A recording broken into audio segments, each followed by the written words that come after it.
YouTube?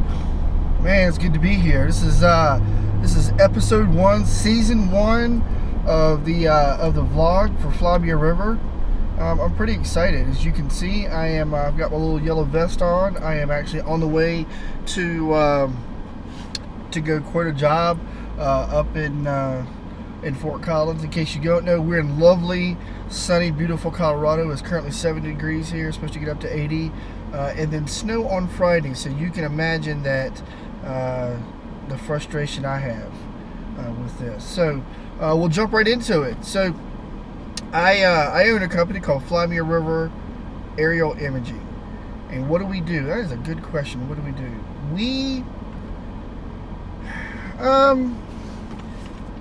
The name is kind of all-inclusive, really. We are an aerial imaging company that works with real estate agents and contractors and project managers to provide aerial images of homes, building projects, whatever they need actually photographed or videoed. So I got a call the other day from a realtor who got my name and said, "Hey, I've got this house I'm listing. It's over $1 million. I'd like you to come in and take some footage of it."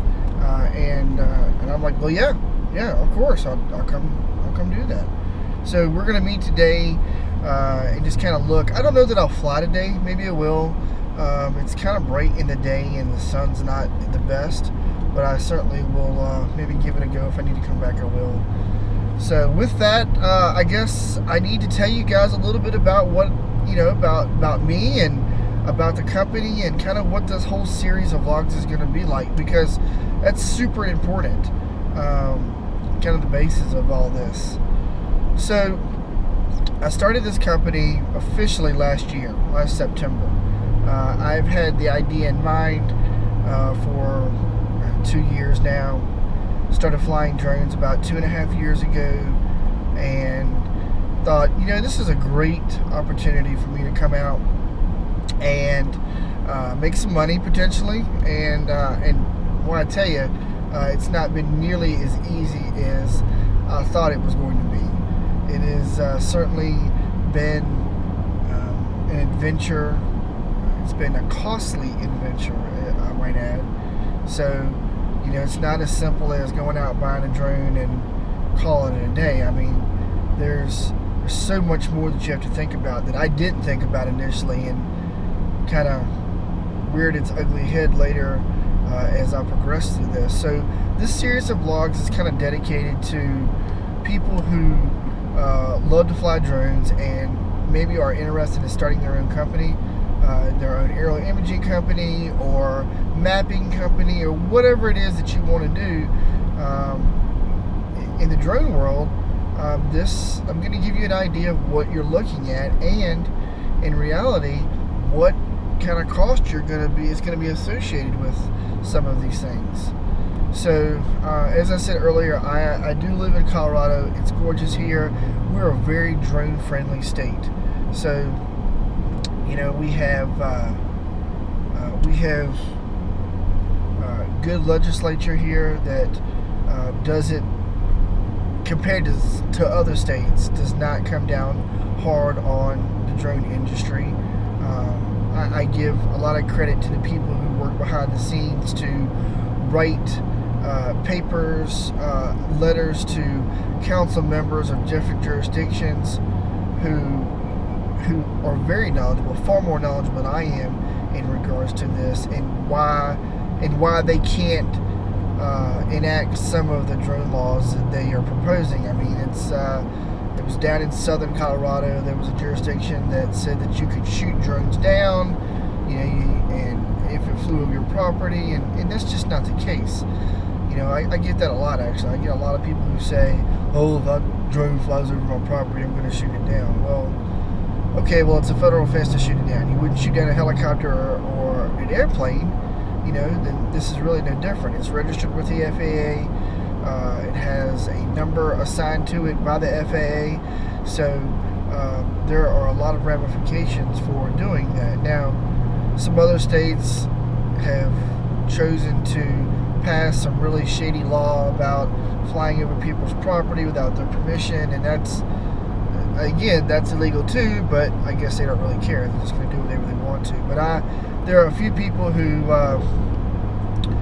really work hard to educate these localities in the laws and guidelines of the FAA. One of those people, I'll put him in the description, but his name is Vic Moss. He lives down in Denver, Denver area. Super knowledgeable guy. He has been an advocate for the UAV community for as long as I've been following him, and he's super knowledgeable. He runs a photography business, and with that, the FAA certainly knows Vic. I mean, he was one of the first individuals to receive a waiver to fly at night. One of the individual businesses, he does a lot of photography at night for houses, and so he can fly in certain airspace at night. I'm hoping that's where I get to. I'm just waiting on a response back from the FAA. They're dragging their feet, and they didn't like the first application I sent them, so I had to resend them a second one, which we'll talk about, because the FAA can be real jerks.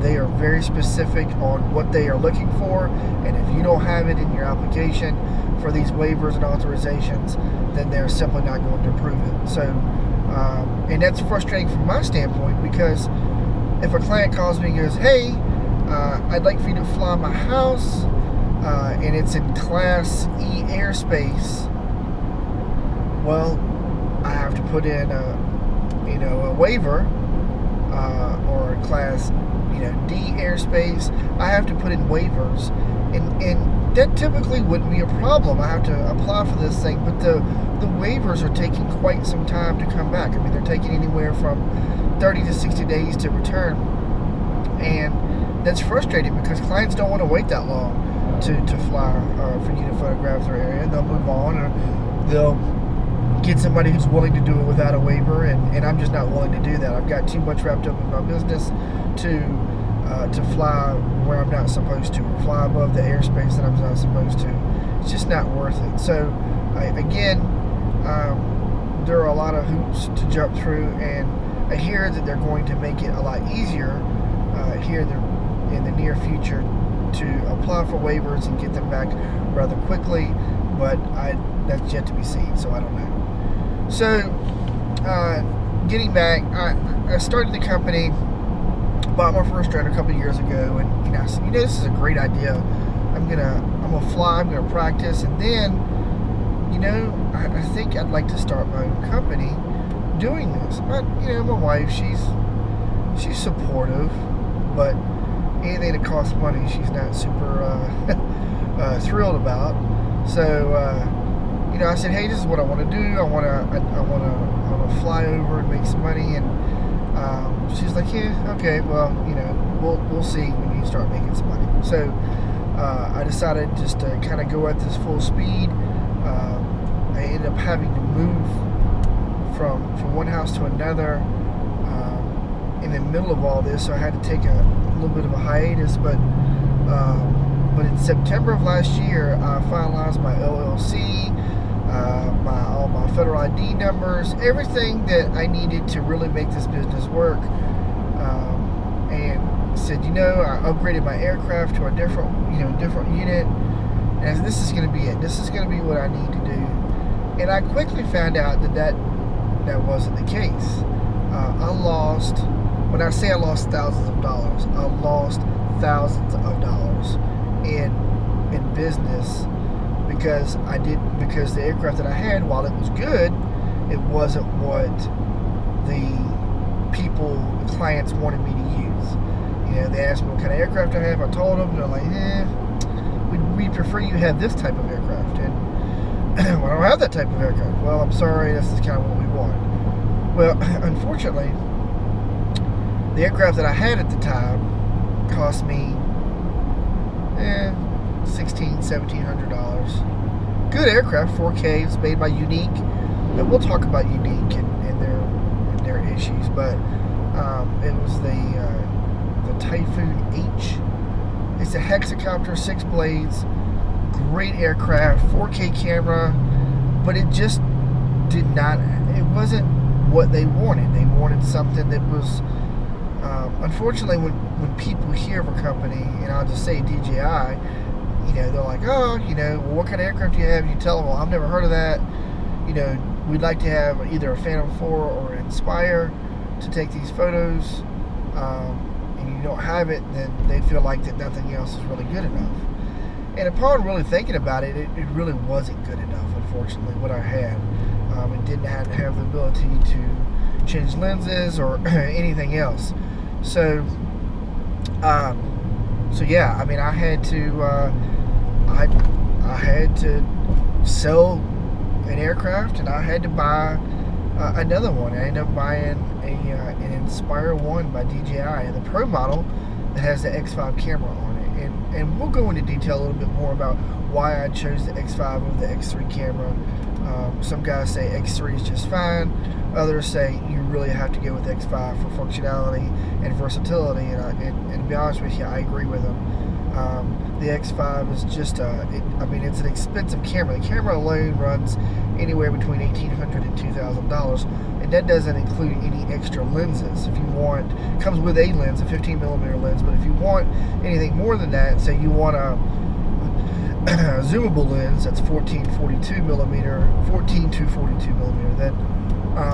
then you really have to buy that, and that's another $300. Some other lenses are $500 and $600. So it really just kind of depends on what your need is and what you're going to do with.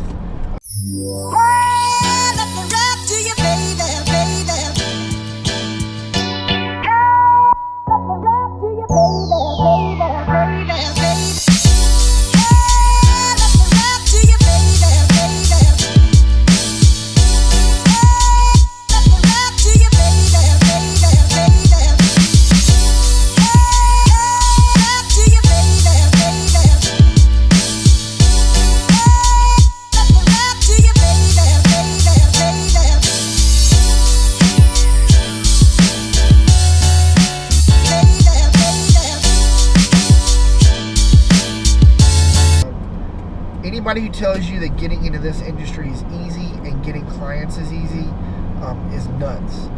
Occasionally a person will get lucky and pick up a client and gets a ton of business off of it, but unless you're out beating the bushes and talking to people and networking, you're really not going to be successful. People are not going to call you. I mean, I have a website. It's not the greatest website, but it is a website, and I built it myself, and I'm constantly working on it.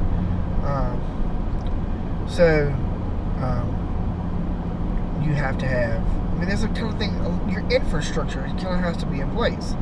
You have to have liability insurance. If you're flying for construction companies, they require you have, most of them say, we want you to have at least $1 million of liability insurance. Some of them require $3 million, $2.5 million, whatever the case is. There are guys who spend a lot of money on editing software, and there are guys who don't.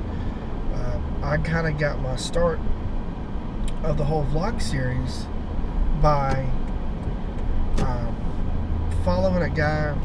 It started out, I followed two people on YouTube. I'm a really big YouTuber as far as watching it. So there's two guys in particular that really got me motivated to do this whole vlog series. There's a guy named Mike. He goes by the name of Street Speed 717. I'll put his name in the description. It's up at the top here. I highly suggest that you guys follow this guy. If you're ever interested in creating a vlog series, you should watch him. He's fun to watch. His channel is strictly about his car. He has a 2016, I believe, Corvette Z06. And it's an awesome car. I mean, it really is. It's like 800 horsepower. He's really fun to watch. I highly recommend it. He does all of his vlogging. Sorry about the camera switch there. I gotta get a new mount. He does all of his vlogging with a GoPro, and he uses GoPro Studios to edit it. He doesn't. I mean, I think GoPro Studios is free. He doesn't. he just doesn't spend a lot of money on that, and his videos come out great. So could one potentially do that and come out, come out okay? Yeah, I think you could. Again, business is really picking up. It's the summertime. Houses are going on the market. Of course, if you're in northern Colorado, houses go on the market all the time, and you just can't afford them. That's the problem. So, yeah. So tell you a little bit more. Like I said, the cost of material and the cost of your equipment is just it's pretty expensive. I'm not gonna lie to you. So take that into account when you're getting ready to start your business. We'll talk more in depth about what you need to do and some of the problems that I went through when I started this company. And I apologize now. I am horribly scatterbrained, so I will jump topics, and segues will not even matter in my conversation. But I will get it all covered at some point, I promise. So with that, thank you very much. And if you're interested in what I have to say, if you're interested in learning on how to start your business, please click like on the video and subscribe to me. That will help me. So help me help you, and click on that. If you're interested in following me on Facebook, I do a lot of posting on there. I don't really do a lot on Instagram, but my Facebook, I'll put a link here. It's facebook.com/fmar.uav, so flymeariver.uav. Past that, guys, thanks so much for all your help and all your support in this. I guarantee you this is going to be a great series. You guys are going to love this. It's going to be a lot of fun, and yeah, so take care.